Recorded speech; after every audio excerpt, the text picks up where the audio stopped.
राज्यातील प्राथमिक शिक्षक, शिक्षकेतर कर्मचारी तसेच नगरपरिषद व नगरपंचायत कर्मचाऱ्यांच्या विविध मागण्यांकडे सरकारकडून सातत्याने दुर्लक्ष केले जात असल्याने महाराष्ट्र राज्य प्राथमिक शिक्षक समितीच्या वतीने उपजिल्हाधिकारी भूसंपादन यांना निवेदन देण्यात आले। या निवेदनात शेतकरी, शेतमजूर व कष्टकरी कामगारांची मुले शिकणाऱ्या शाळांमधील शिक्षकांच्या अनेक मागण्या दीर्घकाळ प्रलंबित असून शासनाच्या धोरणामुळे अनेक शाळा बंद होण्याच्या स्थितीत आल्याचे नमूद करण्यात आले। विद्यार्थी आणि शिक्षक हिताचे निर्णय घ्यावेत अशी मागणी असून ती लक्षात न घेतल्याने आंदोलनाचा मार्ग स्वीकारण्यात आला आहे। यावेळी जिल्हाध्यक्ष बापू पारधी, सरचिटणीस एकनाथ भामरे, चुनिला लहिरे, सुभाष पगारे, शालिग्राम सैंदाणे, गणेश पाटील, रामचंद्र भलकारे व भूपेंद्र राजपूत आदी उपस्थित होते।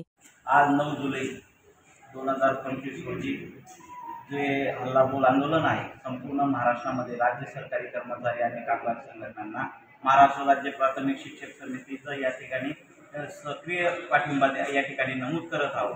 कारण शासनाला वेळोवेळी निवेदनं दिली, चर्चा केली, आंदोलनं केली, मोर्चा केली, परंतु याच्यातून अनेक समस्या शिक्षकांच्या जैसेच्या तशा राहिलेल्या आहेत।